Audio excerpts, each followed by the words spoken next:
sorry to interrupt your work, but you're making a serious mistake. Huh? With reindeer, I mean. You're putting Prancer where Descher should be.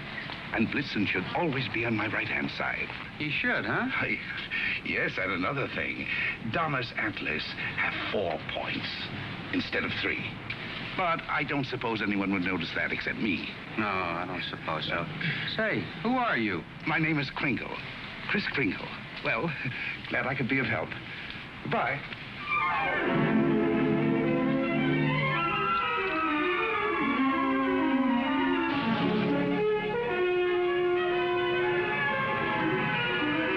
You see, it's all in your wrists, like throwing a ball. Now watch.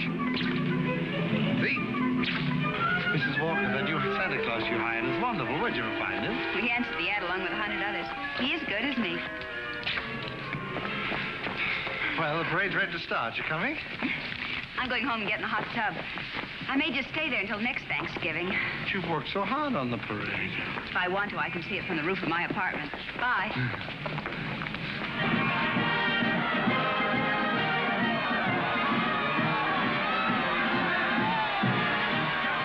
Look at that big baseball player.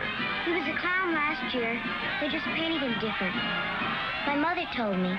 She manages the parade. Wow. He's really a giant, isn't he? Really, Mr. Gailey. And you a lawyer. There are no such things as giants. Well, maybe not now, Susan, but in olden times, like the giant Jack killed in the fairy tale. Oh, one of those. I don't know any fairy tales. You mean your mother or father never read you any? My mother thinks they're silly, and I never met my father. You see, my mother and father were divorced when I was a baby. Well, that baseball player sure looks like a giant to me. Come in. Hello. My housekeeper told me Susan was here. I'm her mother. Yes, Susie's told me quite a bit about you. She's told me quite a bit about you, too. The man in the front apartment. Hi, dear. Parade's much better than last year. Good. Hope Mr. Macy agrees with you. Would you like a cup of coffee? Oh, don't bother. No bother. It's ready. I want to thank you for being so kind to Susan. All part of the plot. Surest way to meet the mother is to be nice to the child. What a horrible trick. Susan tells me you don't approve of fairy tales. I don't. I think we should be realistic and completely truthful with our children. Not let them grow up believing in a lot of myths and legends. Like Santa Claus, for example. I see. The parade's over, Mother. The acrobats were good. Those prices, they should be. Mother, I was thinking, we've got such a big turkey for dinner, and there are only 2 of us. Couldn't we invite Mr. Gailey? Couldn't we?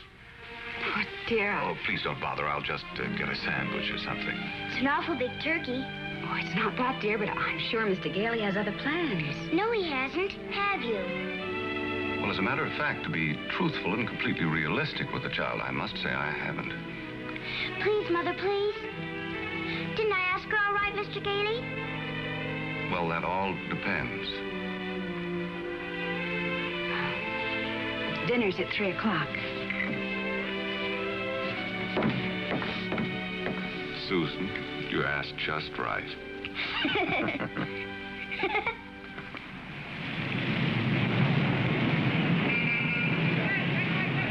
Before those screaming brats arrive, I want to give you a few pointers on how to be a good Santa Claus.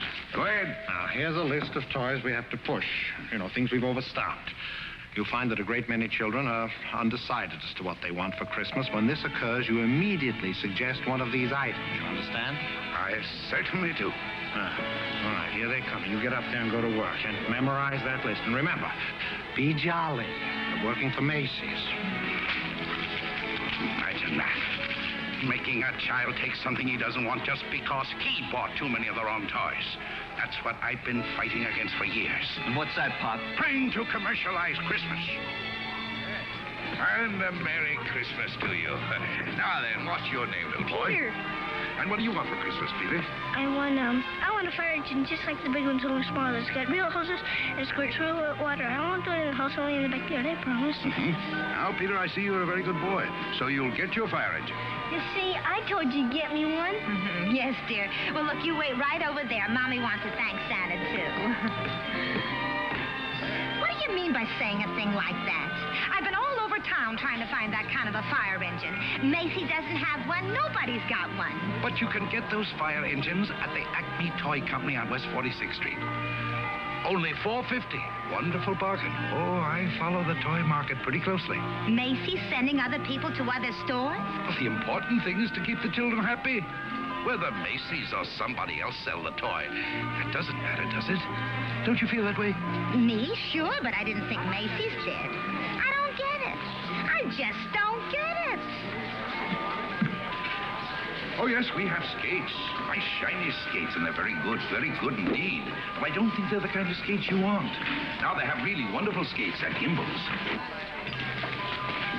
Gimbals? The sales lady said I was to speak to you. You're the head of the toy department. Yes, ma'am, yeah.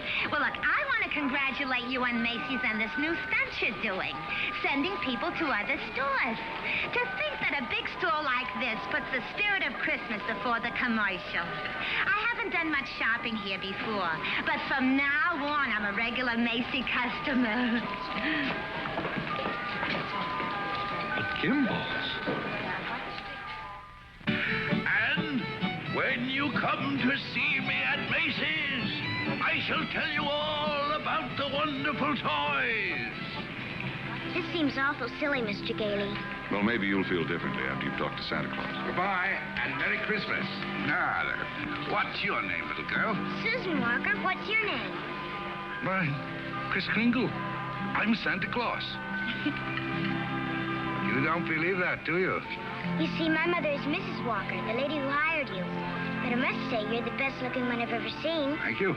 Your whiskers don't have those things that go over your ears. That's because they're real, just like I'm really Santa Claus. Go on, pull them. Go on, go ahead, pull. That's it. And what do you want me to bring you for Christmas? Nothing, thank you. Whatever I want, my mother will get me.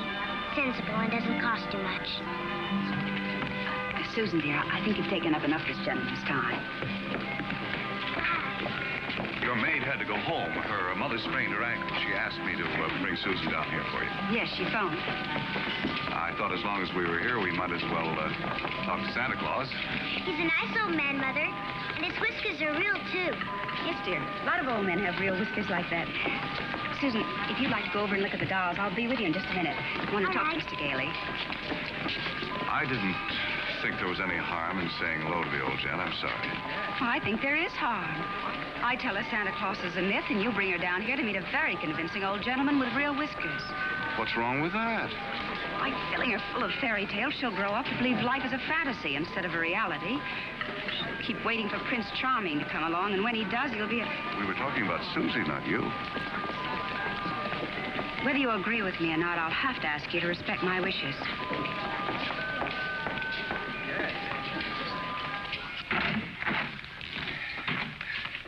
You sent for me. Yes, sit down, won't you? This is a lovely little girl you have here. Thank you. Susan's the reason I asked you to drop down. She's a little confused. Would you tell her that you're not really Santa Claus, that there's actually no such person? I'm sorry to disagree with you, Mrs. Walker, but not only is there such a person, but here I am to prove it. Oh, no, you don't understand. I want you to tell her the truth. What is your name? Kris Kringle. I'll bet you're in the first grade. Second. No, I mean your real name. It is my real name. Second grade. Good gracious. It's a progressive school. Oh, progressive school. Well, where did you get such a lovely outfit? Macy's. We get 10% off. Susan, would you go in and talk to Mrs. Adams for a minute? All right. Goodbye, young lady. Hope I see you again soon. I hope so, too. Bye. Kris Kringle. Address, Brooks Memorial Home for the Aged. If you care to call them and ask for Dr. Pierce, he'll be happy to confirm it. Age as old as my tongue and a little bit older than my teeth. Now, really? Well, that's the truth. Next of kin, Donna, Blitzen, Prancer. And Dancer.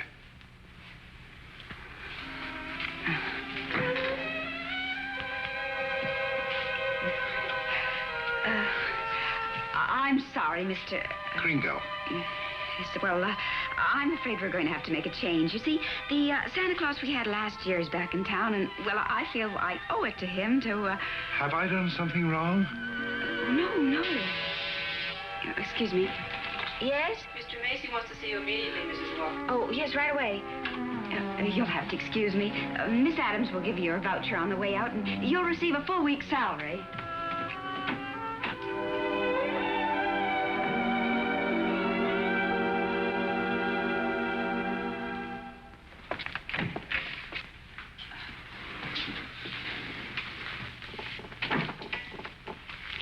Now, about that new sales policy that you two seem to have initiated.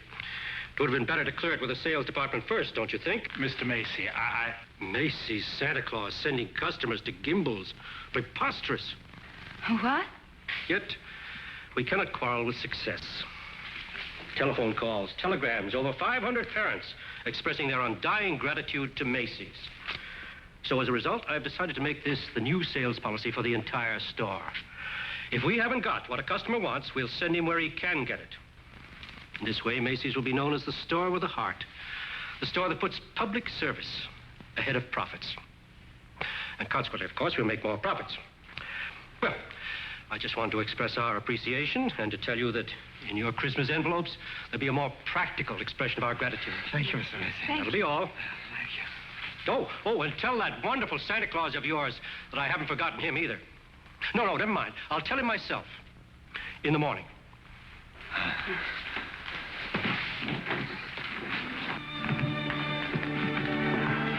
Imagine, a bonus. I fired him. Who? Santa Claus? No. He's crazy. He thinks he is Santa Claus. Well, I don't care if he thinks he's the Easter Bunny. You better get him back.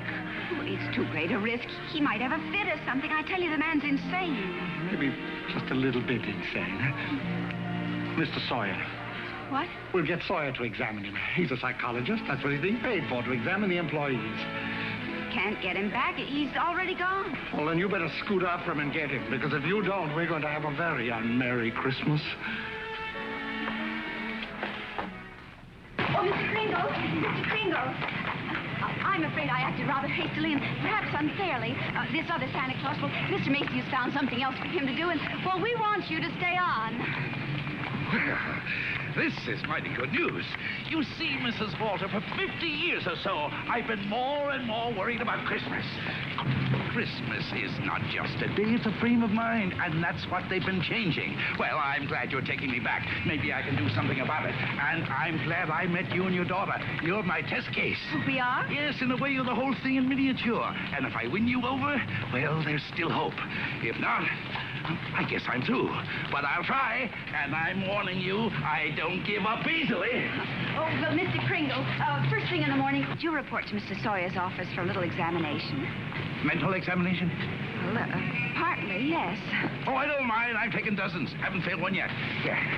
How many days in the week? 7. How many things do you see? 4. Muscular coordination? Perfect. Who was vice president under James Monroe? Daniel D. Tompkins. I'll bet your Mr. Sawyer doesn't know that one.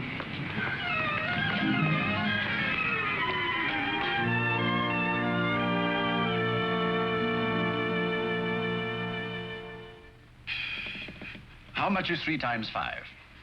You asked me that before. I'm conducting this examination. How much is 3 times 5? Same as it was before. 15. You're rather nervous, aren't you, Mr. Sawyer? Do you get enough sleep? My personal habits are of no concern to you. Oh, I'm sorry. It's just that I hate to see anyone all tied up. How many fingers do you see? 3. You bite your nails, too? I want you to stand up straight with your arms extended. Muscular coordination test. Surely I'll be glad to. You know, very often nervous habits like yours is caused by insecurity. Are you happy at home, Mr. Sawyer? That will be all, Mr. Kringle. The examination's over. You may go. And it may interest you to know that I've been a happily married man for 26 years. Oh, I'm delighted to hear it. Bye. Your wife, Mr. Sawyer? What else? Agnes, how many times have I told you not to bother with the office? No, I give you a perfectly liberal allowance. If that fat, stupid brother of yours would get a job, you wouldn't have to be pestering me all the time. Not a penny. How long have you known him, Dr. Pierce? Well, he wandered into the home about 8 months ago. Looked the place over and said, well, it'll do. Just stayed on. Has he ever told you his real name? He said he was Kris Kringle. We never pressed him further. Mrs. Walker, after giving that man a comprehensive examination, it's my considered opinion he should be dismissed immediately. Dr. Pierce, Mr. Sawyer. Excuse me, didn't Kris answer the questions correctly? Well, yes, he did, but there was a complete lack of concentration. There's no doubt about it, he should be placed in a mental institution. Wait a minute. People are institutionalized to prevent them from hurting themselves or other people. His is a delusion for good. He only wants to be friendly, helpful. Mrs. Walker, naturally I cannot discharge this man. So when he begins to exhibit his latent maniacal tendencies, which I assure you he will, the responsibility will be entirely yours. Oh, Dr. Pierce, if there's the slightest possibility of trouble, Now, what trouble could Kris possibly get into? No? Well, coming to work, for instance, a policeman might ask him his name. Now, you know that would get him into a fight. Well, that could be avoided easily enough. Find someone here in the store to rent him a room. Then they could go to and from work together. Oh, yes, that would solve everything. That's a wonderful idea. Yes, isn't it? Your son's away at school. What about his room? Well, I'll talk to Mrs. Shellhammer as soon as I get home. In the meantime, you take Kris home to dinner. Oh, no, I couldn't. Oh, really, Mrs. Walker? If I can supply the room, the least you can do is furnish a free meal.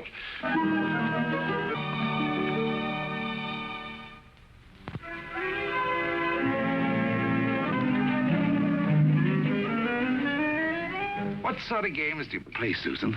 I don't play much with the children. They play silly games. They do. Like today, they were playing zoo, and all of the children were animals. Homer was supposed to be the zookeeper.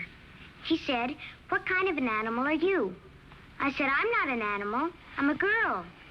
He said, "Only animals allowed here. Bye." Oh, that's too bad. Sounds like a wonderful game to me. Of course, to play it right, you've got to have imagination.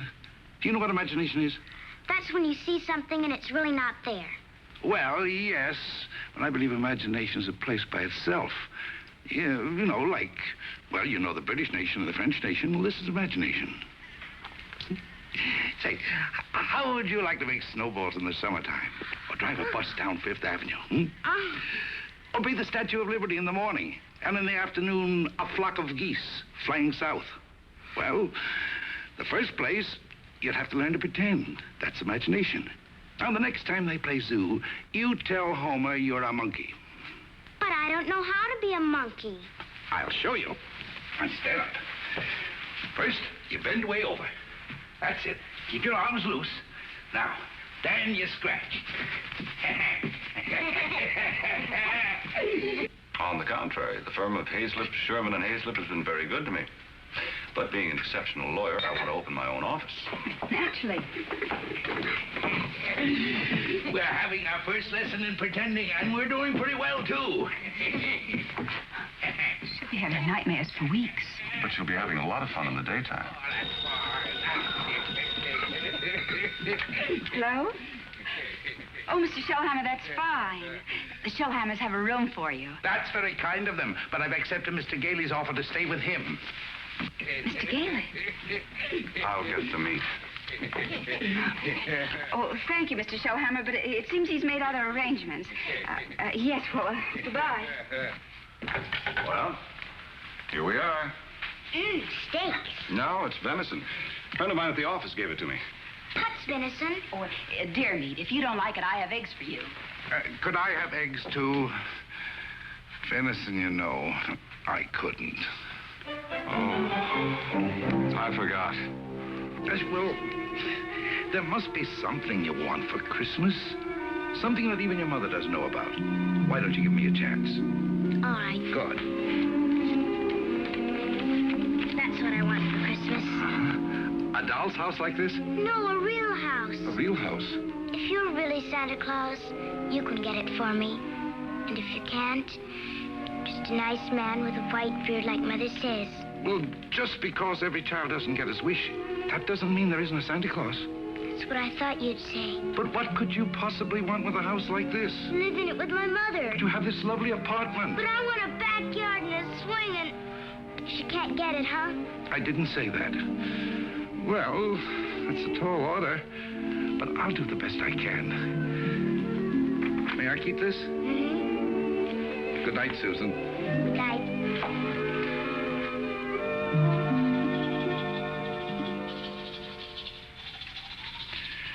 Do you like living in the city? Oh, it's all right. I'd kind of like to get out in the country sometime, though. Not a big place, just one of those junior partner deals in Manhattan. I know the kind you mean. One of those colonial houses. Or Cape Cod. I've been thinking about Mrs. Walker. You know, like a lot of divorced women, she's determined that no one will ever hurt her again. With a little more effort on your part, she might be made to crawl out of a shell. You know, those two are a couple of lost souls. It's up to us to help them.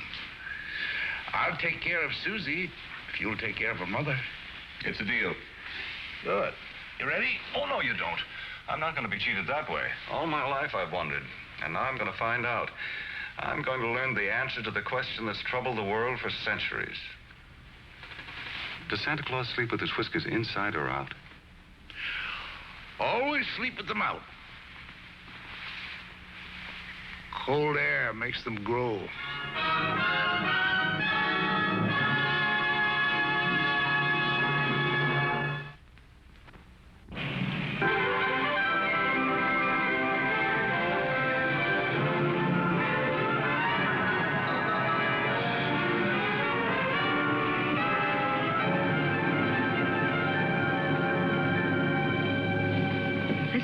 I never expected to see. Two can play at this game, Mr. Macy. If Gimbel's hadn't got what the customer wants, we'll send him over to Macy's. It'll be a pleasure, Mr. Gimble.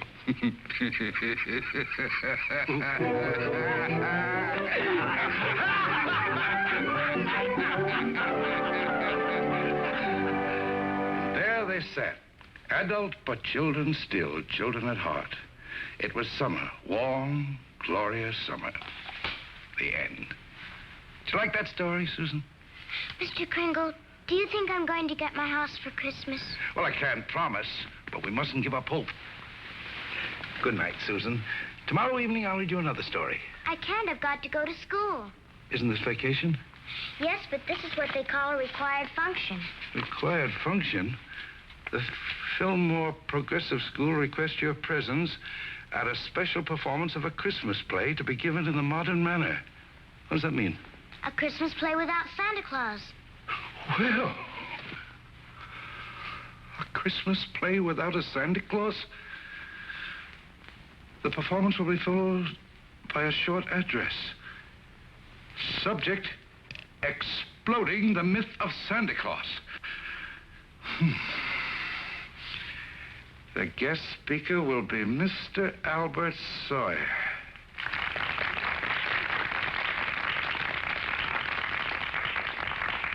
I'm very happy you enjoyed our little play. And now it gives me great pleasure to introduce our old friend, Mr. Albert Sawyer.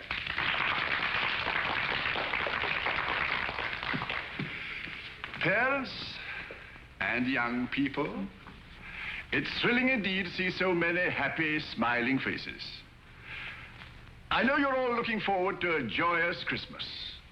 But as those of you in this intelligent group know, this is going to be a Christmas without Santa Claus. Such a person as Santa Claus, St. Nicholas, or Kris Kringle does not exist. Never has existed and never will exist. This silly old man in his red suit represents the wishful dreaming of all people. He's the all-giver, the generous father. Mature adults who keep this myth alive are clinging to childish fantasies and show themselves afraid to face realities. People who play Santa have a strong feeling of guilt. I see nothing to laugh at. Far from being amusing, this myth... Far from being amusing...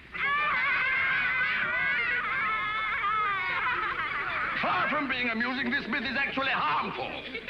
Only stupid old men prancing around in white whiskers keep this ridiculous myth alive. Now he's gone too far.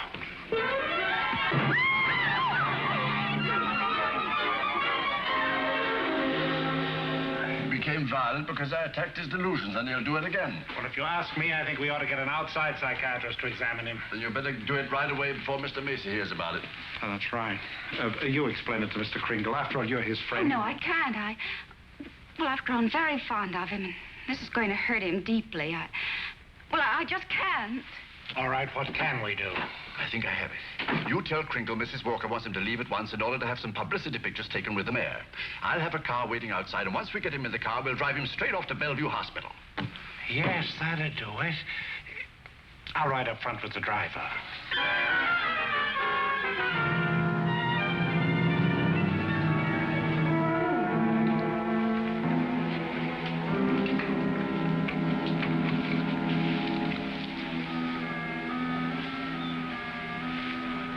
Hello, Chris. Hello, Fred. You flunked that psychiatrist examination deliberately, didn't you? Why? I had great hopes, Fred. I had a feeling that Mrs. Walker was beginning to believe in me. Now I know she was only humoring me all the time. Mrs. Walker didn't know anything about taking pictures with the mayor. That was Mr. Sawyer's idea. It isn't just Mrs. Walker. Take Sawyer. Contemptible, deceitful, dishonest. But he's out there, and I'm here. If that's normal, I don't want it. But you can't just think of yourself. What happens to you matters to a lot of people. People like me who believe in you and what you stand for. People like, well, like Susie, who are just beginning to. Chris, you can't let them down. You're right. Let's get out of here. Now, wait a minute. You flunked that examination, but good. Yes. I said our first president was Calvin Coolidge. Oh, but you can fix that. You'll think of something. Now, take it easy. A judge is going to be asked to sign papers committing you to a mental institution. The only chance would be to prove you legally sane at a public hearing. Good.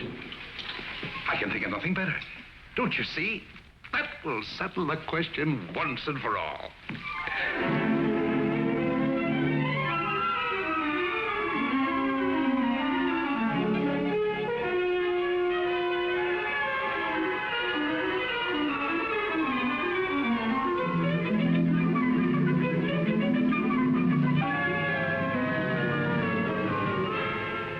Solemnly swear the evidence you are about to give at this hearing is the truth, the whole truth, and nothing but the truth? I do. Good morning, Your Honor. Good morning. You may proceed, Mr. District Attorney. My name's Thomas Mara. What's yours? Kris Kringle.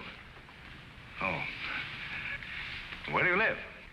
That's what this hearing will decide. It's a very sound answer, Mr. Kringle. Thank you, Your Honor. Tell me, do you really believe that you're Santa Claus? Of course. The state rests, Your Honor. In view of this statement, do you still wish to put in a defense, young man? I do, Your Honor. I'm fully aware of my client's opinions. In fact, that is the entire case against him. But Mr. Kringle is not sane because he believes himself to be Santa Claus. An entirely logical assumption, I'm afraid. Not necessarily, Your Honor. You believe yourself to be Judge Harper, yet no one questions your sanity because you are Judge Harper. Mr. Kringle is the subject of this hearing, not me. Exactly. So I intend to prove that Mr. Kringle is Santa Claus.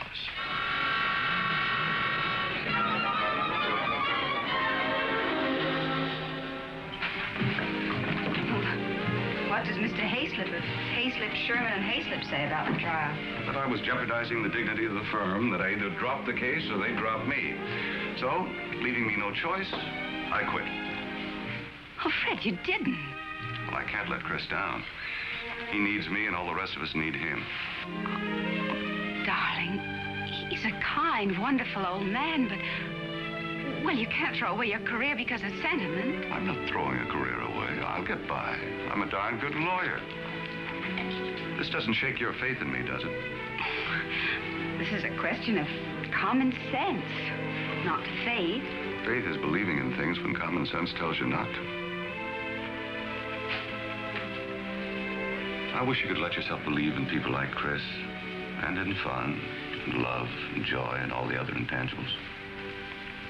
Can't pay the rent with intangibles. And you can't live without them. Why don't you try a little blind faith, darling? String along with me. I think I've got a right to ask that. I think I have the right to ask you to be a little bit more practical and realistic. Yeah, I suppose you have. It's all cockeyed.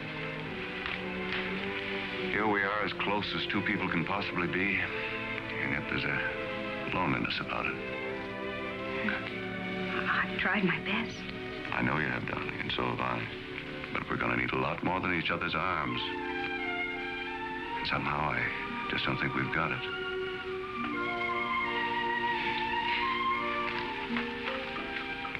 Funny. With all my common sense, I was just beginning to think this time it might work out. So was I, but...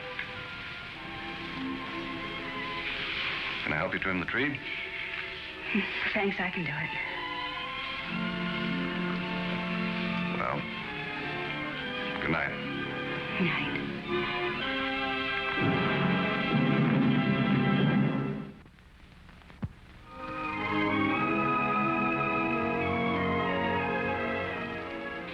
Your name, sir?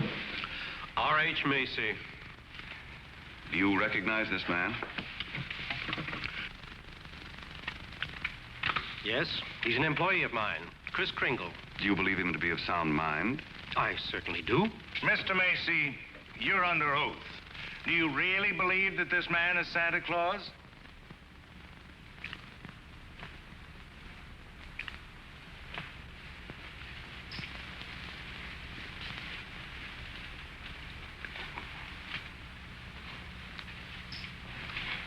Do you? I do. That is all.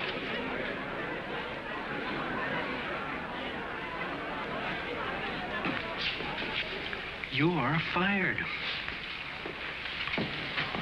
Your Honor, there is no such person as Santa Claus, and everybody knows it. I ask that the court make an immediate ruling. Is there or is there not a Santa Claus?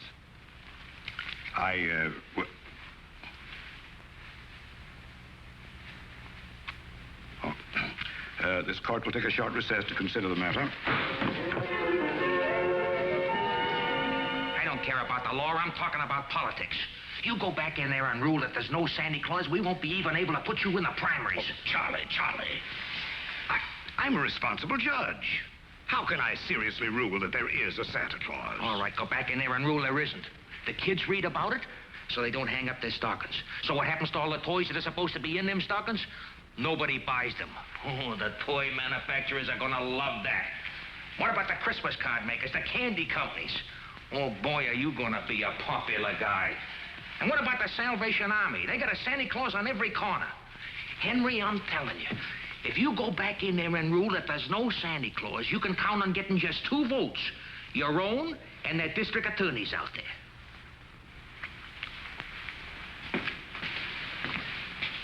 One.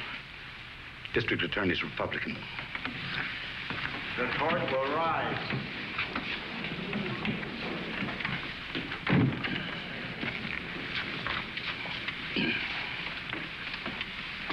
This court has just consulted the highest authority available.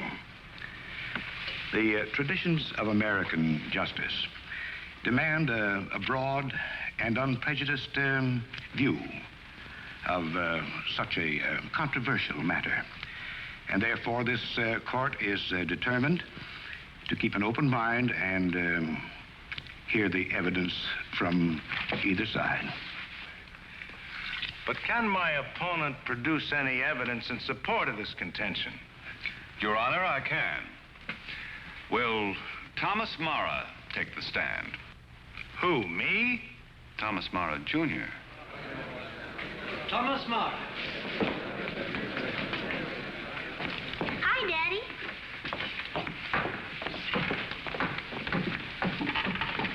Tommy, you know the difference between telling the truth and telling a lie, don't you? Everybody knows you shouldn't tell a lie, especially in court. Do you believe in Santa Claus? Sure I do. And what does he look like? There he is, sitting over there. I object, Your Honor. Overruled. Tommy, why are you so sure there's a Santa Claus? Because Daddy told me so. Didn't you, Daddy?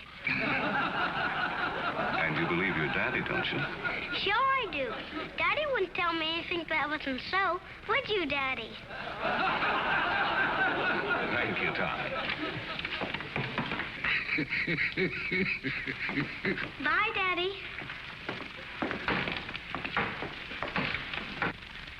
The state of New York is willing to concede the existence of a Santa Claus. But I ask that Mr. Gailey produce authoritative evidence that Mr. Kringle is the one and only Santa Claus. Your point is well taken, Mr. Mara.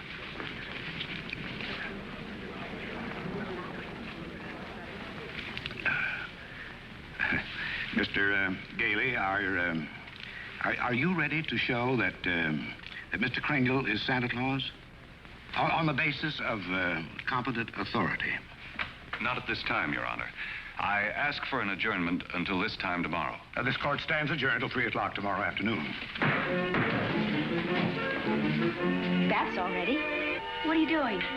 Writing to Mr. Kringle to tell him I believe in everything he told me. Everything will turn out fine. Oh, that's nice. He'll like that. Where shall I send it? Why don't you send it to the county courthouse? Okay.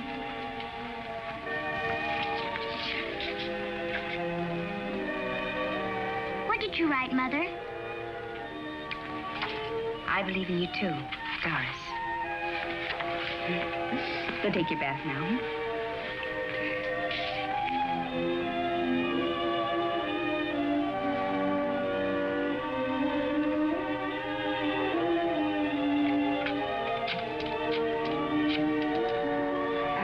Could you give me the number of the main post office, please? Hello, dead letter office.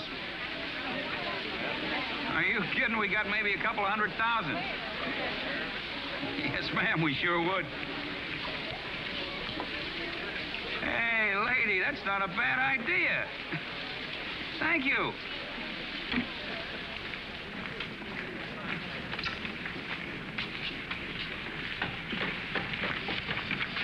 Chris, I've got bad news for you. I've tried every way to get some competent authority. I wired the mayor, the governor, everybody. Susan. And means more to me than all the mayors and governors in the world. It's all over. He hasn't got a thing.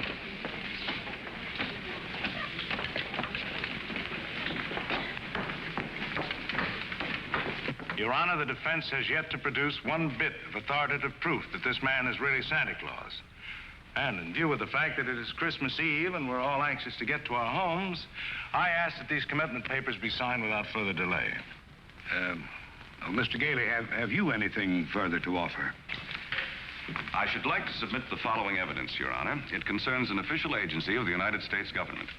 The Post Office Department, one of the world's largest business concerns, did a gross business last year of $1,112,877,174. Your Honor, I'm sure they're all deeply gratified to know that the Post Office Department is doing nicely, but it hardly has any bearing on this case. Furthermore, the U.S. postal laws make it a criminal offense to willfully misdirect mail or intentionally deliver it to the wrong party. Yeah, Your Honor. I'm sure that the state of New York is willing to admit that the Post Office Department is authoritative, prosperous, and efficient. For the record? For the record. Anything to get on with this case. Then, Your Honor, I offer these letters in evidence. They're simply addressed to Santa Claus, yet they were each delivered to Mr. Kringle by bona fide employees of the Post Office Department. I offer these as authoritative proof. Your Honor, 3 letters are hardly authoritative proof. I have further exhibits, Your Honor, but I hesitate to produce them. Oh, I'm sure we'd all be glad to see them. Oh, yes, indeed. Put them on my desk. On your desk? Yes, yes. Very well, Your Honor.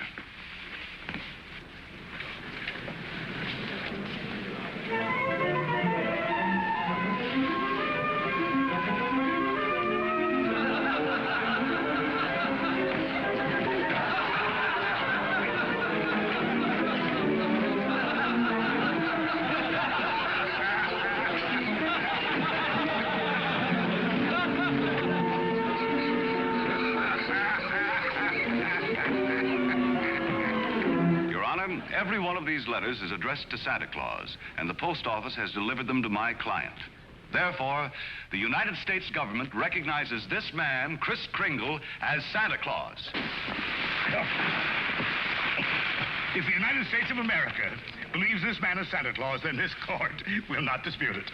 Case dismissed. Thank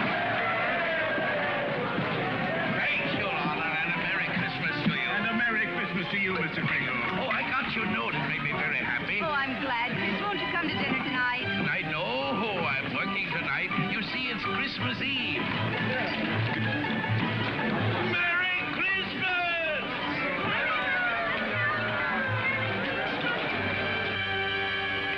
What's the matter with Susan? I think she misses Chris. Don't worry, young lady. Chris is bound to come. Didn't get my present, Uncle Fred. Why, darling, you got a lot of presents. Not the one I wanted. Not the one Mr. Kringle was going to get for me. What was that? It doesn't matter. I didn't get it. I knew it wouldn't be here, but I get a letter or something about it. Hello?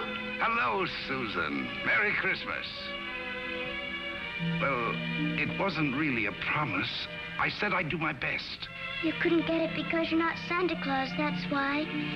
Just a nice man with white whiskers like my mother says. And I shouldn't have believed you. Susan.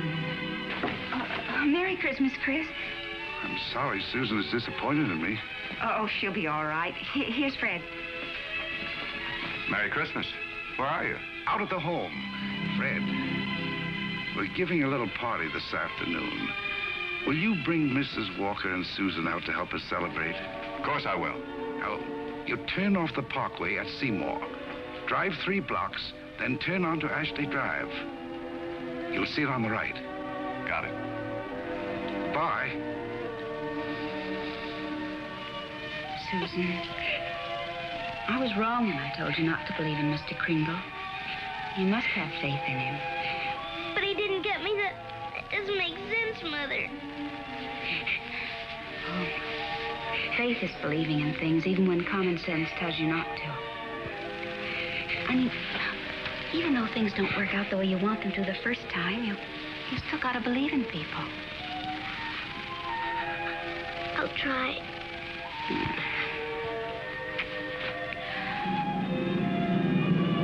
There it is, Ashley Drive. I do believe. I do believe. I do. Stop, Uncle Fred, stop! Susan!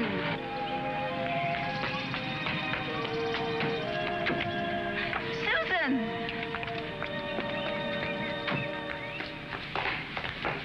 Susan? You shouldn't be running around in other people's houses. But this is my house, Mommy. The one I asked Mr. Kringle Now, for. Susan, darling. It is. I know it is. Oh, you're right, Mommy. If things don't turn out right the first time, you've still got to believe. Mr. Kringle is Santa Claus. He is. I'm going to see my swings. You told her that?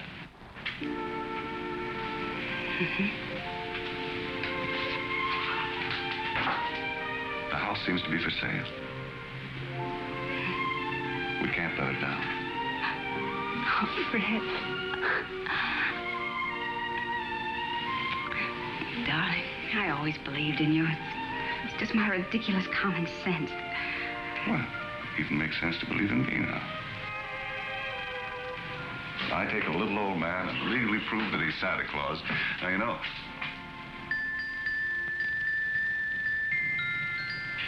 Oh, no. Wait, it must have been left by one of the tenants. Maybe. Maybe I didn't do such a remarkable thing after all.